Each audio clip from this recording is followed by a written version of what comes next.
Good morning, everyone.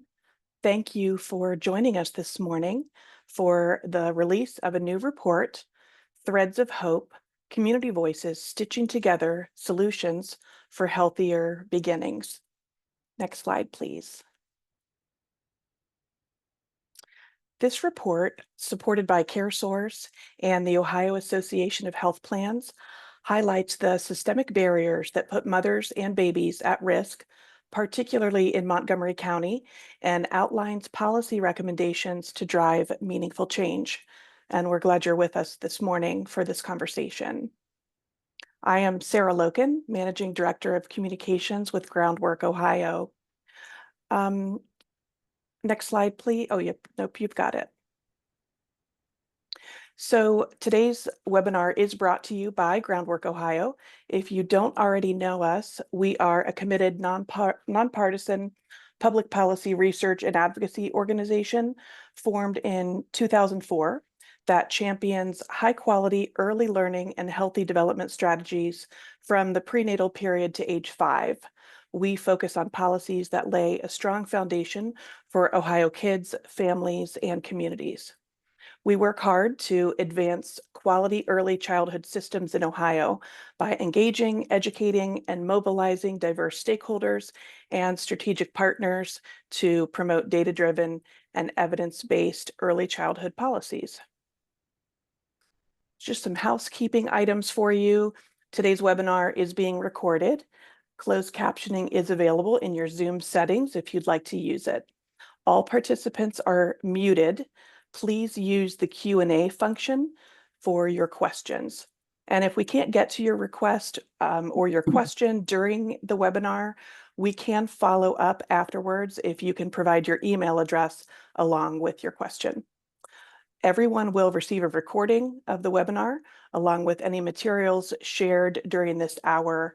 That'll come to you by email after the webinar has concluded. This is our agenda for the next hour. We will walk through the contents of the new report, including understanding the maternal and infant health crisis, listening to the experts, and foundations for success. Then we'll move into a panel discussion to discuss these topics at a deeper level. And we will save some time at the end for Q&A. We will first prioritize any questions from members of the press who are with us this morning.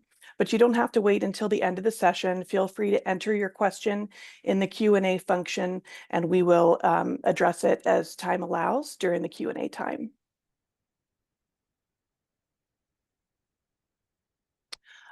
First, we want to start by thanking the supporters that made this report possible, CareSource and the Ohio Association of Health Plans. You will hear from three people today: Lynn Gutierrez, President and CEO with Groundwork Ohio; Deirdre Yoakum, Interim President, Ohio Market, CareSource; and Kelly O'Reilly, President and CEO of the Ohio Association of Health Plans. And Deirdre, I will turn it over to you. Good morning. As Sarah stated, I'm Deirdre Yoakum, and I have been with CareSource over 12 years. And I come to you with over 30 years of managed care experience.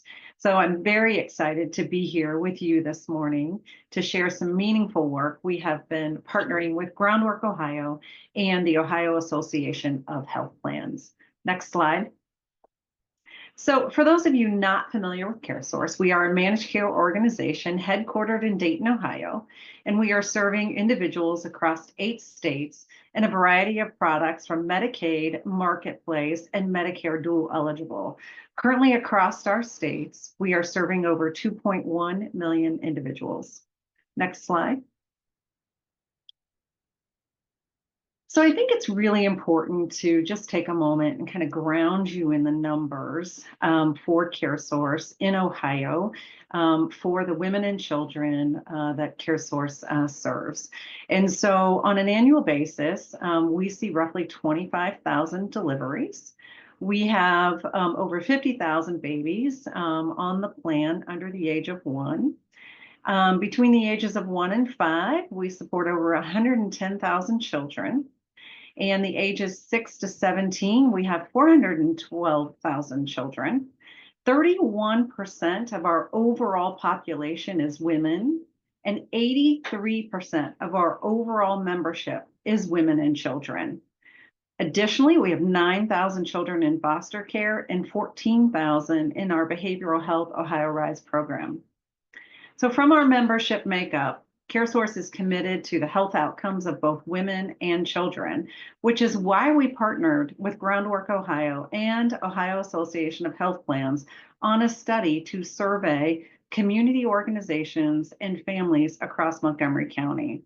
So we have a maternal and infant health crisis in Ohio, and CareSource is deeply committed to addressing the critical crisis of infant and maternal mortality, particularly in Dayton, Montgomery County. As a managed care organization, we recognize both the urgency and our responsibility to drive meaningful change in maternal and infant health outcomes. CareSource doesn't just see ourselves as a payer. We are community leaders, we're conveners, and we are bringing together healthcare providers, policymakers, and families to develop real solutions. So partnering with Groundwork Ohio, we are ensuring that the voices of Black women, all women, and affected families are at the center of this effort. Through listening sessions and community engagement, we aim to address systemic barriers to care with sustainable solutions. Our work goes beyond Ohio, so striving to influence policies and practices nationwide. By aligning resources, amplifying community voices, and taking bold action, we are committed to eliminating maternal and infant health disparities and building stronger, healthy communities for all. So Lynn, I will pass it over to you to get into the report. Thanks, Dee. Welcome, everyone, and we're excited to release the report here shortly, where you can start engaging with it. It's an incredible product of work that's been happening in the community, and thank you so much to CareSource for their trust and deep partnership and try to do something different, to get different to get different solutions to this really stubborn challenge, certainly in Montgomery County and across the state. And thanks to the Ohio Association of Health Plans for your support. So I just thought everyone who's coming today, if you lead an organization or you work with children and families, or you're a policymaker, community member, I thought I'd share kind of why Groundwork came to this work, or how we came to be working with CareSource so deeply in the community. And it's really been an experiment. So I think if you leave with anything today, if you're challenged with really stubborn problems, and certainly you've come here because you're interested in helping solve the infant and maternal mortality crisis, the call to action is really to try something new and see if we can then get different results. And for us, that has really proven to be true. If we can get curious, ask the next question as we get information, even those ones that we might not be ready for the answer for, seek an answer from someone new and listen, or do something different, and certainly challenge assumptions that you may believe are certain. We've been able to really do this and invest in building trusted relationships because we've had both the intention, the good intention, and the resources to be able to do that. So we started this journey about 7 years ago through our organization. So I just think about, what would you be willing to try if it meant things could look really different 7 years later, or even a decade later? So in July of 2018, it was the first time we really looked deeply at the quantitative data, the numbers around what it meant to be a young child. We published a race and role equity report to really create a more whole picture of what that could mean, looking at disaggregated data and having a really external conversation with policymakers about how children were faring across the state. We took that across the state and had a number of community events that engaged stakeholders and community leaders and professionals. And as we did so, we invited families. We thought, well, we'll ask families to come and bring life to this report and see if the numbers resonate in the community. Well, as you might imagine, if any of you have tried to create an event where families come, if you don't create the event to meet the family's needs, you shouldn't rely on any families showing up. So it was a big learning for us after traveling across the state that if we wanted to engage families, we were going to have to do something different. And so what you see on the screen are kind of these external manifestations through the reports of this work, and drafting a new blueprint for success created a real commitment for our organization to do something different. But I'll tell you, we didn't know exactly how we were going to do it. And so we had the opportunity to then really study how a statewide organization could bring value and engage families where we don't provide any direct services in terms of our work with families, but we do have strong relationships with community-based partners who drive our policy agenda. So we had a planning process where we really researched the evidence behind family engagement and made a number of commitments then based on the evidence to what that could mean, and then how we would deliver on it in the future through our Amplifying Family Voices report. One of the commitments we made was the Family Action Network. So Groundwork continues to have a Family Action Network. There are a handful of families still engaged that were on from the very beginning, but as you can imagine, families and children grow up. They go on to school, they reach the age of 5, and so we continue to repopulate that Family Action Network, for which we have about 100 families actively engaged right now. We continue to maintain that. So that was the first commitment we delivered on, was to build some direct relationships with families. The second kind of commitment we had was to really help our community-based partners do family voice work. We heard a lot from the community that they wanted to hear the voices of families, but they didn't know how. And so we created kind of a workbook to walk through the same process that Groundwork Ohio did to help community-based organizations, and then leaders of those organizations take stock of what they were doing and how they could do more to engage family voices. And that has really changed the fabric of what we do. So most recently, over the past couple of years in creating our policy agenda, we had a roadshow listening tour where we traveled across the state, listen to families and communities together about what our policy agenda should be and where those shared barriers and opportunities are. One of the things that has really grounded us is the evidence that if you engage families with healthcare professionals certainly in the health space and also in the education space, we know that it will improve family outcomes and child level outcomes. Parents from diverse backgrounds, when they're given direction, they can become more engaged with their children. When parents are more engaged, children tend to do better. So we have those individual outcomes. And then what's really exciting for a statewide policy organization and advocates is that these individual and family level impacts then go beyond that family level impact and really can transform communities and systems. So as parents build and grow their voice as the experts of their own lives, they then are mobilized behind their expertise, knowing that what's best for them and their children, and then being able to act on it, both in the certainly co-creating policies, but then being able to advocate and hold policymakers accountable to those policies. And Rebecca Johnson was one of our original Family Action Network members, and this picture is of her during the last budget cycle, which was the first time we really helped support families provide testimony during the budget. And what you can't see under her sweater is that she had her little baby, her youngest daughter, tucked in there with her. And this full circle moment of her becoming an advocate. So now we are drum roll. Now we are really wanting to share this report with you. We shared what certainly CareSource's commitment to this work, Groundwork story, and how we come to this work. And this is just a really exciting and robust report, and we'll put it in the chat that we want you to engage with. It is voluminous in terms of the volume of voices and quotes you will see from women, primarily in Montgomery County and the Dayton community. So I'm going to walk you through the sections of the report. So after the introductory section, you'll see the understanding the maternal and infant health crisis. So we have gone back and taken a look, just taken stock of the Ohio landscape with reference to an earlier report of ours that we looked back over the past 10 years to really see where Ohio stood. And as many of you know, and as Dee shared, we have an incredible challenge in the infant and maternal health space. And we have very poor rankings in terms of preterm birth, infant mortality, and maternal mortality.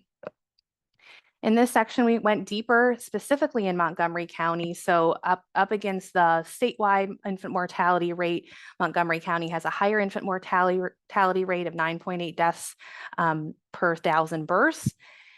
We know that 1 in 9 babies are born preterm in Montgomery County, and that rate of preterm birth is highest for our Black babies. And then finally, in the maternal mortality space, Montgomery County actually has the highest rate in the state at 19.7 deaths per 100,000 live births. So the state rate is 14.7. So certainly in CareSource's own backyard of their headquarters, and then in some of one of the most challenging communities, we wanted to take a deeper look. We started with the premise, and we always do in working with families, that all moms or all parents, family members, they want the best for their babies. And here's some quotes we heard from them around the joys that they share. And I share these because these are just such universal experiences for parents. The first time they say mommy, that brought me joy. They're viewing joy or experiencing joy when they hit developmental milestones, knowing that they're on track. And then also, just already in this kind of first introduction, when you ask families how they experience joy, you already see evidence of some of the really difficult and unique experiences that our families are having. So one mom says, my first baby was stillborn. So their joy was just hearing their baby cry when they were born. But starting with this kind of universal premise is where we begin when we begin the conversation with families. After certainly taking stock of the quantitative data of the landscape I shared in Ohio and Montgomery County, we also wanted to develop another tool for us to look more broadly at statewide and Montgomery County birth experiences. So section 3 includes some really unique kind of first time released data that we work with the RAPID project at Stanford around birth experiences. This Families Voices project, this particular survey, we were able to survey almost 3,000 caregivers back last fall, and about 5% of the total sample were Montgomery County residents. All of them are parents or caregivers of children under 6, and we worked with the RAPID project at Stanford to develop some unique questions that they hadn't asked before.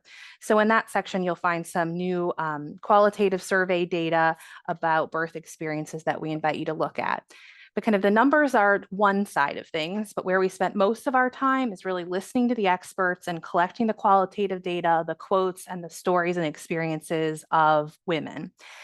And so in section 4, that is where you will see really the heart of this work.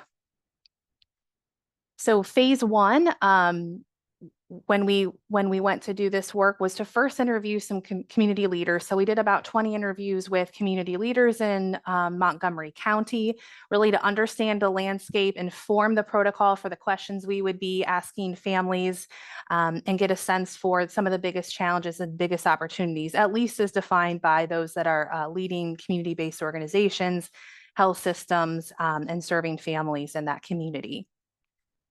Partnering then with those community-based organizations was key to reaching families and engaging families in community listening sessions. So we partnered with those community leaders. We provided subgrants, paying them for their expertise as community leaders, but also paying them so that they could pass through money and support overcoming barriers for those families participating in the session. So those families were then compensated for their expertise in participating in the work. And that's a really important best practice in the family engagement work. We use this shared standardized protocol. All of their personal identities were protected, so you won't see any names in the quotes, but we always get families' consent and ensure this a safe place for them to share their stories.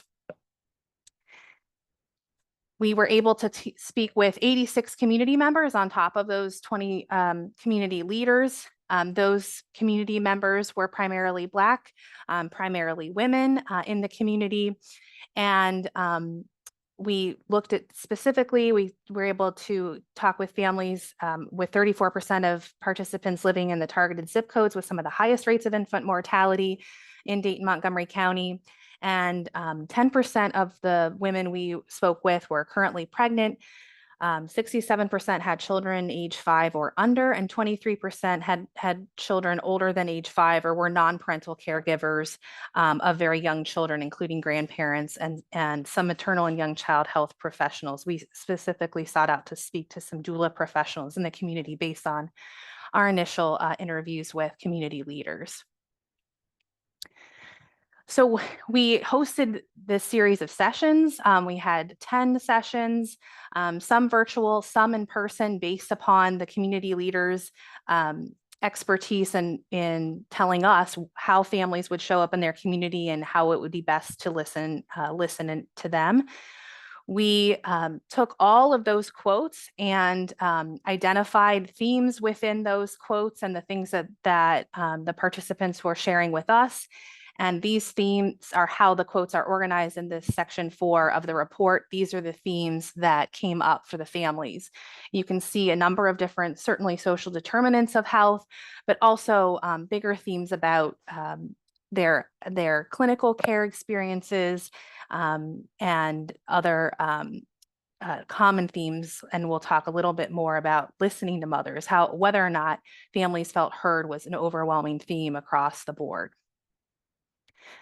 Just to give you a sample of what a section looks like, this is the section that is focused on listening to mothers. This theme, families, women, Black women were telling us, please listen to us, or they're sharing an experience where they felt like they weren't heard.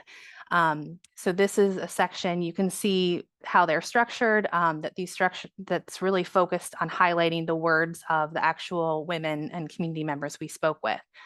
So I'll just share 2 of these quotes that I thought were really powerful. This is 2 of hundreds of quotes that we invite you to engage with in this work. The first is, I just felt really unheard. And for the first 2 pregnancies, because I felt so unheard, I was intimidated, and it made me not want to speak up for myself even more, because every time I tried to share what I desired for myself in my pregnancy, I was immediately shut down. And then even trying to I had a midwife that was working with me during my first pregnancy, and, they didn't want her in the room. They didn't want me to have a voice. And I felt it, I was really discouraged and didn't want to deal with the hospitals ever again with anything, let alone birthing. It just really made me feel like my voice or my opinion, was nothing because I didn't go and get the certificate or this degree to be a practitioner. I didn't have a voice, and I didn't matter.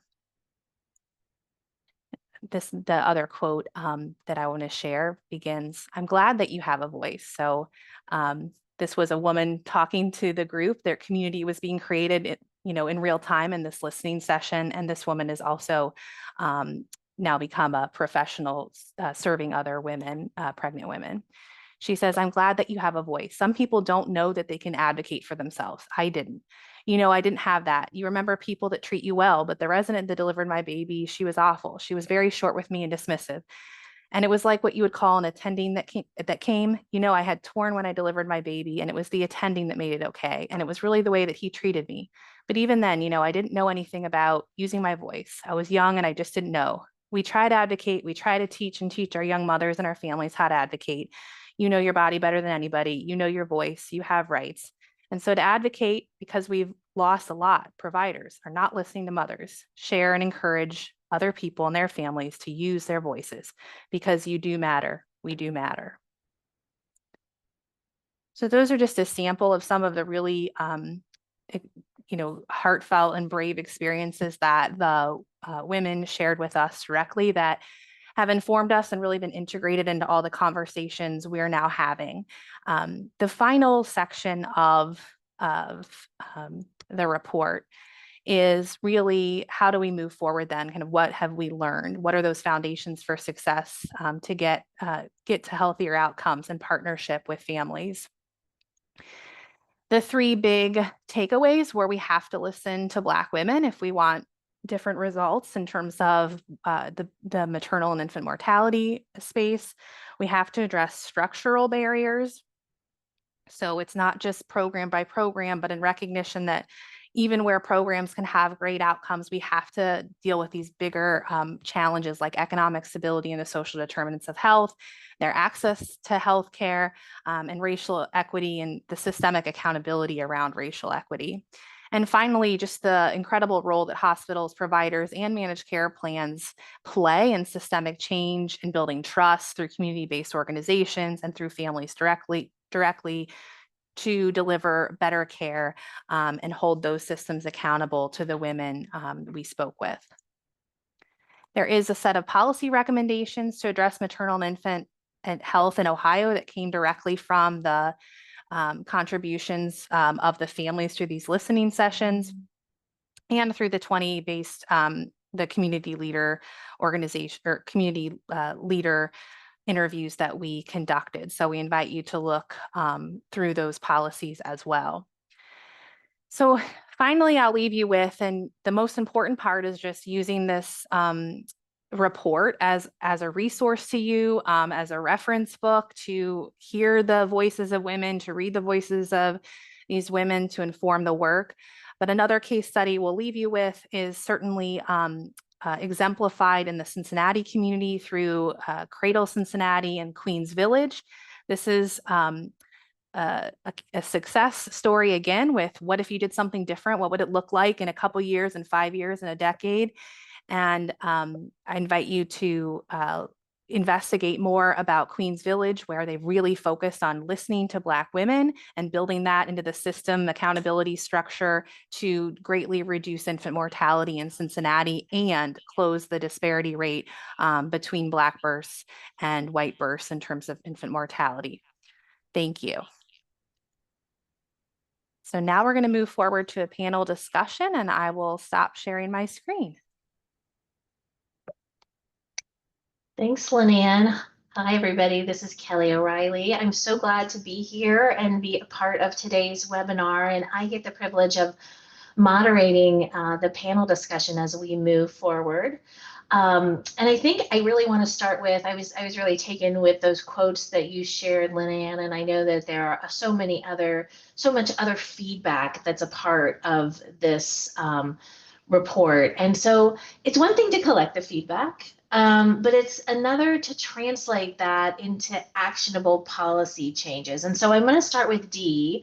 How can the Medicaid programs, the managed care plans, and others ensure that the feedback that's been collected is actually translated into actionable change? And how do we make sure that it leads to better health outcomes? Because that's ultimately the goal.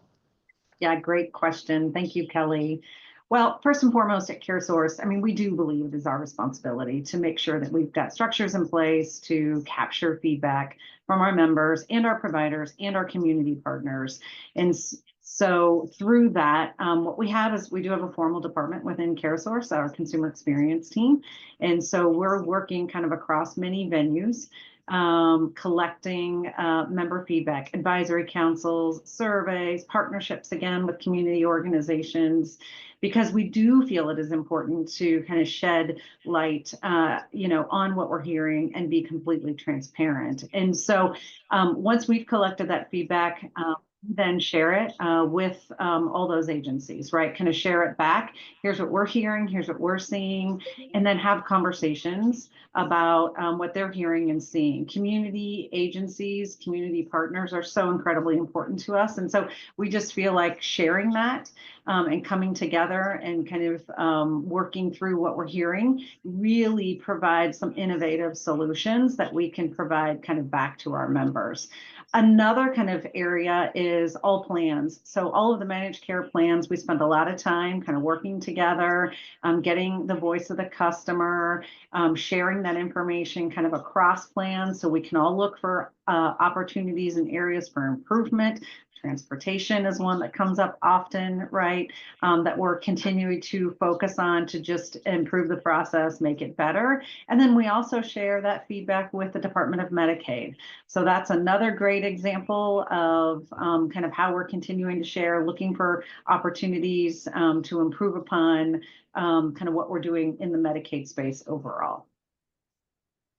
Thanks, Dee. And folks with Groundwork, if there are questions that come up in the Q&A that you want me to stop and ask, I don't have a line of sight to those, but let me know and I'd be happy to do that.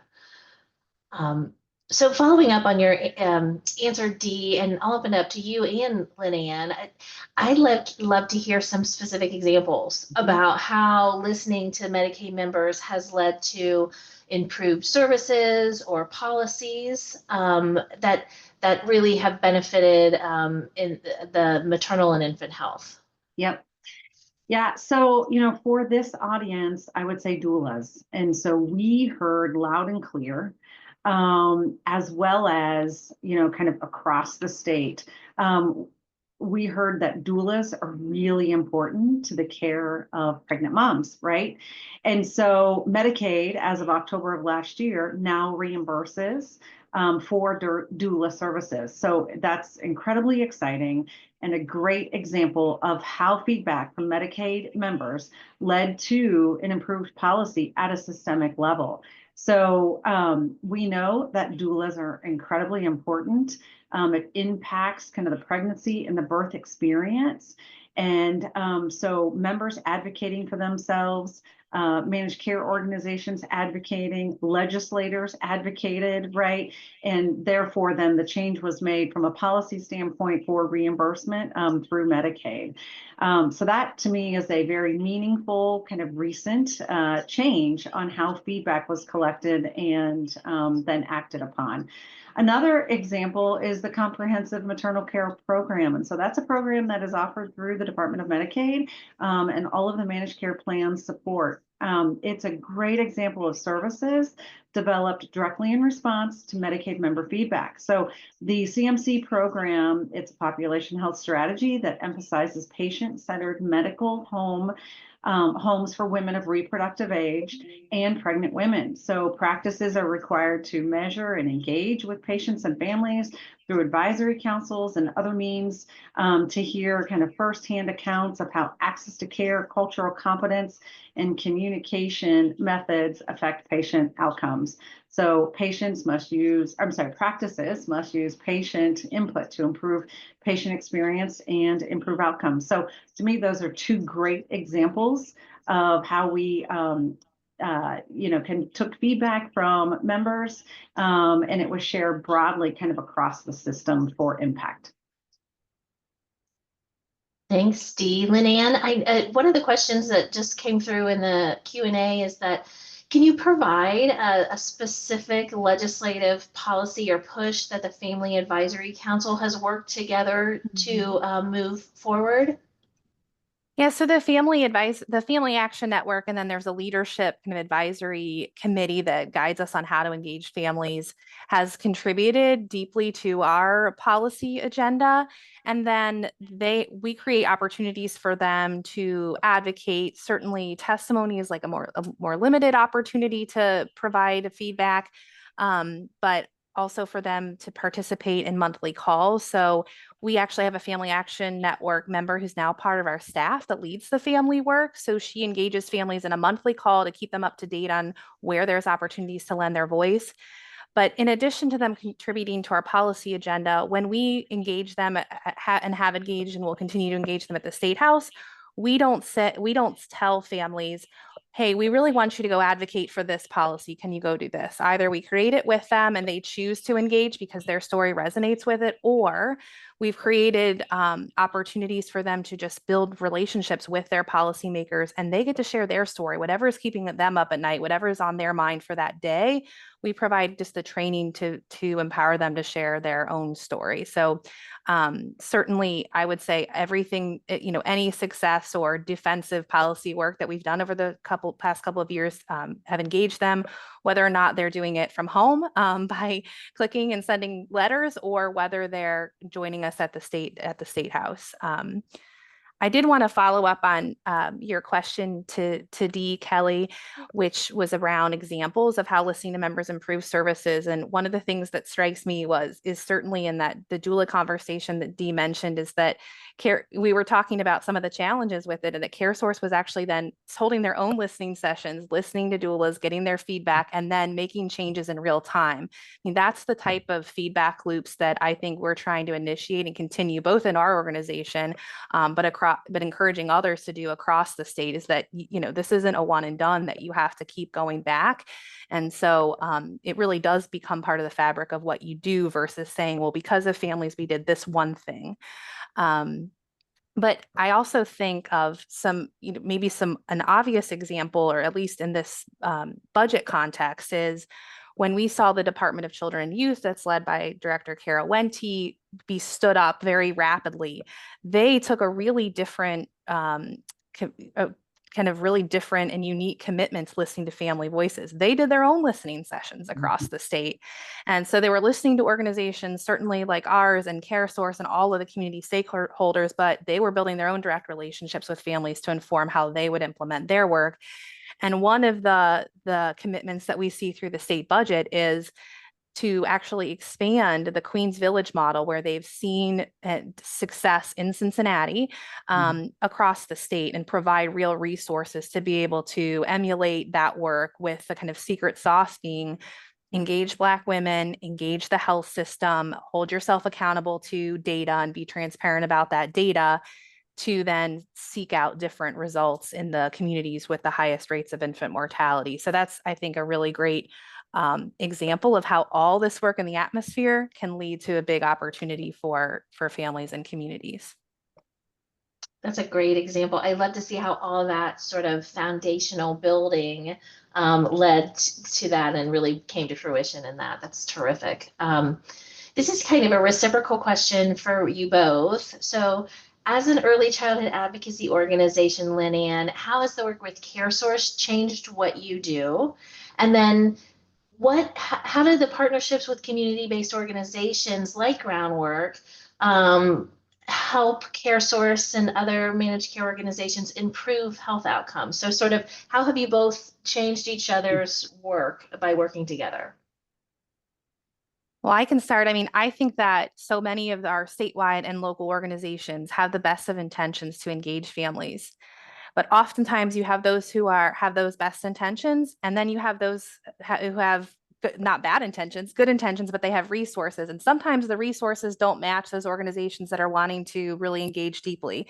And I would just say, in order to successfully engage families, you have to have resources to close the feedback loops, to bring them back, to compensate them for their expertise, because they're not hired like us or to be professional advocates day to day. They're not paid to do the work. They're busy living their lives. And so I think it's really important for this work to be resourced and built into policy and grant opportunities across the board when we talk about consumer voice in this space. But the work, I mean, this work with CareSource in Montgomery County, first of all, it's been a real eye opener to just the incredible role managed care plays and how that can really play out in local communities. We didn't ask any questions about CareSource to these families, but CareSource came up. Like, they were a known entity, and they were talking about the programs and some of the changes that Dee had even made to the benefits that they offer, and saying really good things about Meals for Moms came up. That's coming off of my head, where they felt like they were getting the services that they need.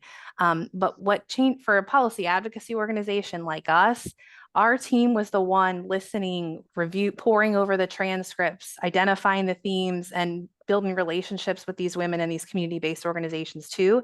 And then our team spends most of its time at the State House meeting with policymakers.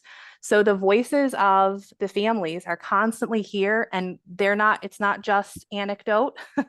We can actually share real stories and translate their voices, so that when families can't be there, we can really point to what we've heard from families in a very genuine way. It changes the conversation. Yeah, thanks, Linnea. Thanks, Kelly, too. Great question. Community-based organizations, each of you here today, you are the backbone to health, right? And you fill huge gaps in healthcare across the communities that you are in, right? And that is no easy task. And so, I often get, well, you're just an insurance company. Well, we're not just an insurance company, right? Like, we are active in our communities across the state of Ohio. We serve on boards. We hear the needs of our members, and we do not take it lightly what those needs are. And so across CareSource, we work to convene, right, community organizations. We're bringing different partners together to say, okay, let's all roll up our sleeves and work on this together, right? And so it's not just for us about answering phones and paying claims and, kind of supporting providers, but at the end of the day, we are invested in the communities, and we are bringing folks together. We're working across with Medicaid to share what we're learning and hearing. We're sharing that with the other managed care plans because we all get better together, right? Rising tide lifts all boats. I think I got that right. But anyways, Lynn did point out, she talked about some of the benefits that we look at, and what we did hear from members is moms, right, as they kind of had the baby, transition back to home, putting meals on the table was difficult, right? And so we're trying to come alongside them and say, okay, we're going to provide you meals for several weeks for you and your family. We have a vendor, Mom's Meals. And so that was a benefit, value-added service that really came out of kind of listening to our members and what they needed, especially, pregnant moms kind of transitioning once they've had the baby, transitioning back to home. Those first few weeks are very, very, very tough. And so we just wanted to come alongside and support. And we also know that our community partners, you also are out there educating. You're helping kind of enhance access, healthcare access, and you're helping individuals navigate. You're also educating on the Medicaid benefits, SNAP and WIC and other services, right, that they might be eligible for. So we just think that's really important from a community-based organization standpoint. We want to support you, we want to listen to you, and that then provides us the opportunity to enhance the benefits we offer. Thanks, ladies. I know we have some questions coming in on the Q&A, which we will get to here in just a few minutes. I just have a couple additional questions. Tell me a little bit about, and maybe Dee, this is something that you see in the work that CareSource does through its population health work and its health equity work. But what role do social determinants play in maternal and infant health outcomes? And how are you working and the other managed care plans working to address those social determinants? Yeah, in addition to kind of convening community partners, right, we believe one of our biggest assets is helping solve for social determinants of health. And so we know that research indicates that roughly 80% of our health is a result of social determinants of health. And so we have that ability across the state to convene and connect. And so we want to help provide support, whether it's directly or indirectly by connecting members to services, but food, housing, social support, legal aid. And so those are just some of the things that we continue to do. Our transportation benefit, kind of during COVID, we looked at that and how we enhance that. And what we heard loud and clear is that members needed transportation visits to the grocery store, right? And to food banks and food pantries. And so that was something, that we looked at doing at that point in time. So community reinvestment, right? And so we work across all plans with Medicaid, and we are, again, kind of investing back into the community based on the needs of those communities that we serve. And so we feel like it is our responsibility to help, whether it's directly or indirectly, with those SDOH needs of our members. Thanks, Dee. This, gosh, we could talk about community reinvestment and social determinants for a whole nother hour. Yes. And this next question that I have for Lynanne, again, we could probably go through for another hour, but every 2 years, the state of Ohio undertakes its biennial budget process. Some of us are closer to that process than others, and for those of you who don't follow it super closely, we're right in the heart of it now. It's in every odd numbered year. In February, the budget is introduced and has to be passed by the end of June. And so all sorts of policy changes are proposed in that budget process. So we're looking at preparing for a Medicaid defense work in the state. And how does your work, Lynanne, and how does the voices that you've heard in this project, how is that going to inform the policy and advocacy choices that you're talking to state and federal policymakers about? Thanks, Kelly. Well, I think it's important just to share that most of the women, and certainly when we surveyed the broader 3,000 parents, we looked at Medicaid coverage or health coverage and whether or not they were engaged in the Medicaid program. And many of the conversations with individual women, they obviously know they're covered by Medicaid. So all of these challenges are with the assumption that they actually have coverage. Like just, thinking about what those listening sessions would look like if they didn't have access to coverage, which is just foundational to all of these outcomes and relationships, would be hugely challenging. What strikes me is that whether you come to the table as a policymaker or a stakeholder because you feel morally compelled to care for others and care about the outcomes in the lives of people in your community, or you come from an economic point of view where you're focused on the workforce, or kind of a pro-family point of view, all of these, in order to be supported and protect programs, require voices and coalitions to be behind them, to hold policymakers accountable to what our citizens need. And so as an advocate, any opportunity that we have to deeply engage in the community certainly it naturally gets their buy-in because they're helping create the agenda, they're informing it, and it also empowers them to share their voice. Like some of the women that we ask and community-based organizations, like no one has ever asked them, hey, what is your experience? Because we're going to do this report, and this report is a token of or a symbol of what we're trying to share and communicate across the state. So it's just, I think with any policy in any political environment, it requires the consumer, the citizen, the voter, the constituent of these policymakers to talk with them and to communicate with them. And our job as professional advocates is to make that as easy as possible and create all different types of open doors to elevate their voice.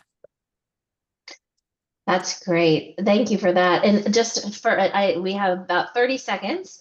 If others want to engage in this work, do you have any key advice for how other communities can engage in this work outside of Montgomery County?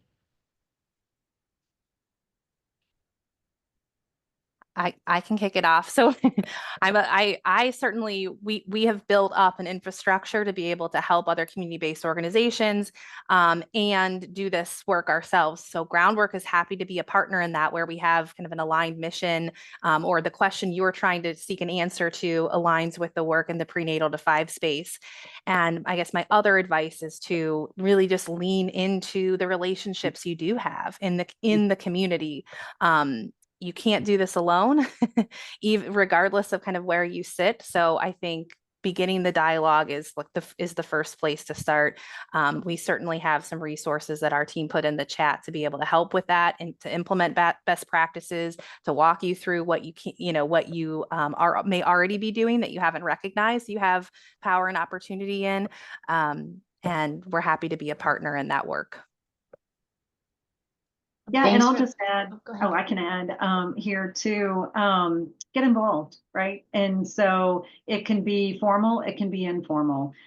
It can be through large structures or small structures, right? And so get involved, don't be afraid to engage, ask questions, be curious. And you're going to be surprised at what you hear.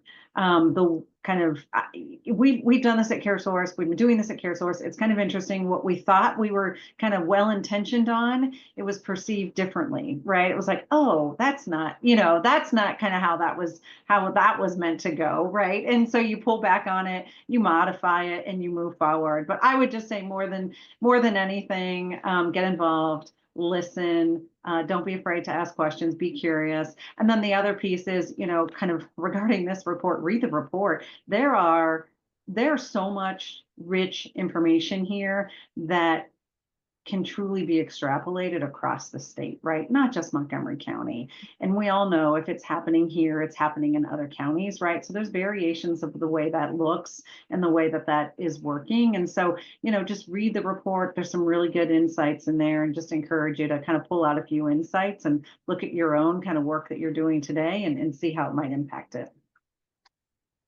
Thanks, Lynanne. Thanks, Dee. Thanks for the privilege of being a part of the conversation. And I think it's time for the Q&A. We've got some questions in the chat, so I'll pass it back to Lynanne and Sarah to take over from here. Thank you, Kelly. Thank you, Deirdre and Lynanne. We do have some time for questions, and we would like to prioritize any members of the press who are with us this morning. So I am first going to pull a question in the Q&A from Sam Wildo with Dayton Daily News. Infant and maternal health have been issues for years in Dayton and Montgomery County. Is there anything new learned with the research and surveys that went into compiling this data that can be used to affect change? Have there been any improvements in this space, or is it still a lingering problem that hasn't really changed? Lynanne, do you want me to start, or do you want to Sure, start? that'd be great. Go ahead. Okay. So from a CareSource standpoint, we're really just getting in to kind of digging in to this report and having conversations internally, and then are starting those conversations externally on kind of what we can change. And so, simple from a policy standpoint, we're sharing this information with legislators. We've got lobbyists, we've got relationships kind of across the state, and looking for opportunities to kind of insert ourselves into those conversations to see how we could impact. There are several insights that we're already taking a look at, and looking at how we might enhance a current benefit. Transportation, for example, is one we're looking at, and additional kind of trips that we could look at offering. There's some community kind of partners in there that offer different programs. So we're looking at enhancements that we could share with them to several different programs. So for CareSource, we're really starting to dig in and have those conversations internally. So nothing concretely yet, but we know we are going to be making some changes just here in the next few months. And I Sure. think I would add to Sam's question is there's like, when you read this report, there's no like smoking gun. There's no like, we figured it out. We found the solution. But what's most important, even more important than the policy agenda, is the quotes from the women, because I believe that if you read and sit with the quotes in your work from where you have decision-making power and then where you have the power to engage in your community, it will change the way you think when you're forced to hear them if you're not regularly living these experiences on your own. And so I think the tool itself, and we have shared this work with now the Montgomery County-led work to transition it as a tool for all of both the leaders, both big and small in the space, who are coming together in the community work as a foundational resource for them. So we really hope it's a catalyst. But the big, if there is a smoking gun, it's just this obvious recognition that we're trying to bring more attention to, which is you have to listen and bring along women and those women who are most impacted by the infant and maternal mortality crisis if you're going to make progress in this work. And I think, again, going back to the Queens Village example, it doesn't have to be called Queens Village. It can look different in every community. But when you keep holding yourselves accountable to data, you're engaging Black women in the process, and the health system is the partner and sharing their data and holding themselves accountable. That's where you begin to see the progress, because you are building relationships, you are building trust, and improving those outcomes along the way. So that's the real takeaway for us. Yeah, and I'll support that, right? We've had quite a few conversations internally at CareSource. We shouldn't be designing solutions or programs without the people who will be receiving the services. So and we do surveys on a lot of the work that we're doing, but we are in particular taking another kind of harder, deeper look at where else can we bring in kind of those individuals to help us design the solutions that we offer and the programs that we provide. Great, thank you. Thanks for that question, Sam. Our next question from a member of the press, Adriana Martinez Smiley from WYSO Radio. In the wake of agencies like the CDC eliminating diversity, equity, inclusion, DEI, and some racial health disparity data, is there concern it might impact this specific health equity work? Have there already been impacts? And how are you working to navigate the new landscape concerning health equity? I can take that, Linnea. Sure. Kind of simply put, right? We let the data lead us, right? And so in this case, right, we know what the data is telling us, we know what the discrepancies are, and we're working to address it. So we see disparities in our Black members, all members. We're seeing disparities. We see disparities in Appalachia. We see disparities by age. So teen pregnancies, for example, are worse. So we're just working we are working to better our outcomes for everyone, really based on what the data is telling us. So we're just following the data. Yeah, that's certainly where Groundwork stands. I mean, we are going to continue to produce data, to talk to consumers, to talk to families.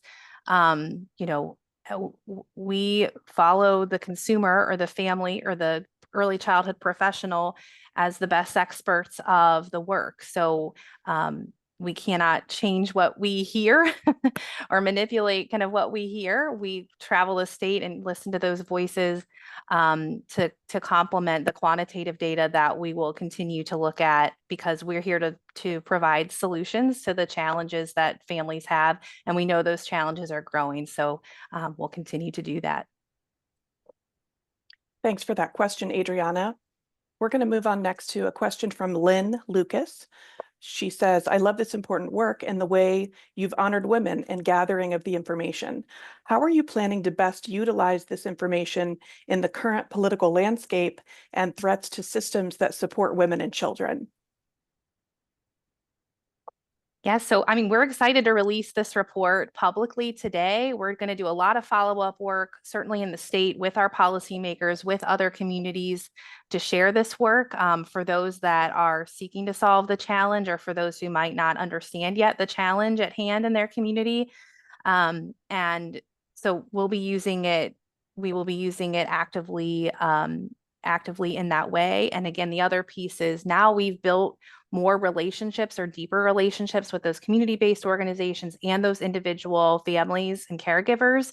And they are certainly invited they get to see their own words on the page too. And then they're invited to continue to engage with us, both in the policy space, but also in the advocacy space to hold policymakers accountable to their experience and what we've learned. So we'll be engaging them as well, as will the local community in their continued work.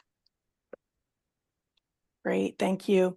I think we have time for one last question.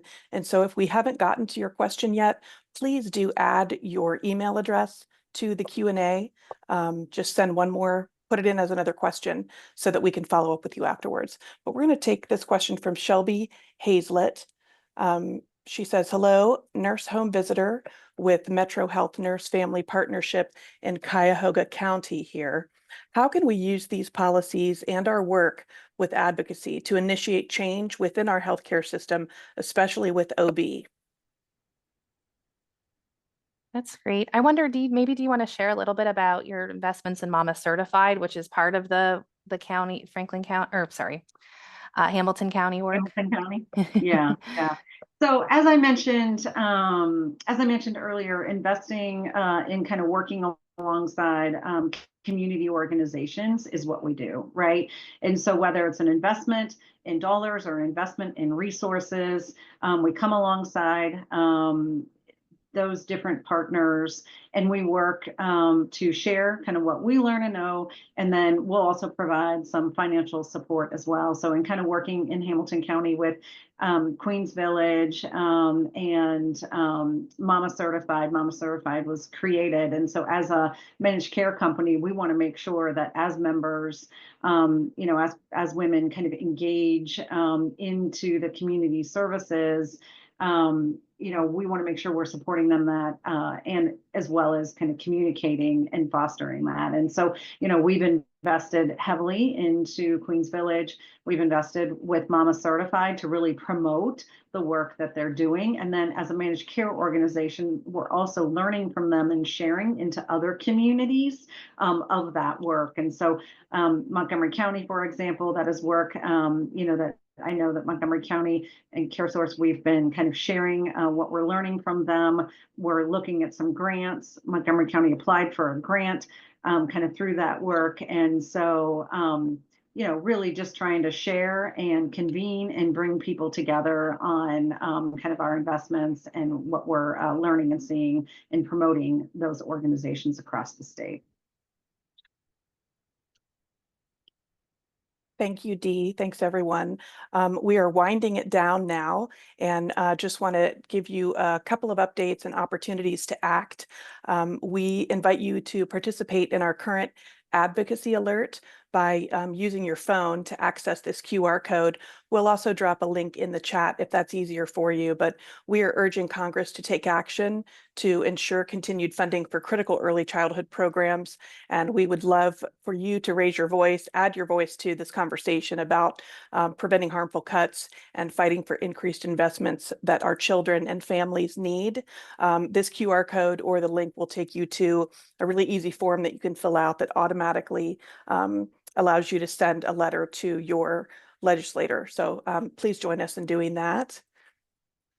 And we invite you to join Groundwork Ohio's morning meeting. That is a weekly online gathering for champions of young children where you can get real-time updates on early childhood policies and strengthen the movement around early childhood.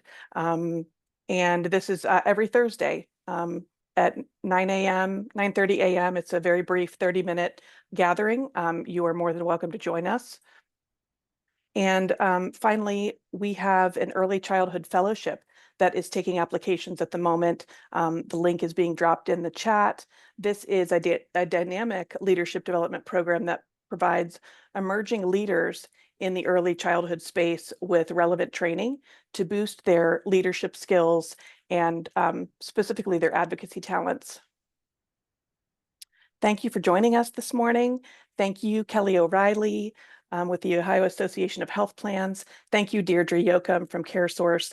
Please stay connected with Groundwork Ohio through our social media, and we'll see you next time. Thank you. Thanks.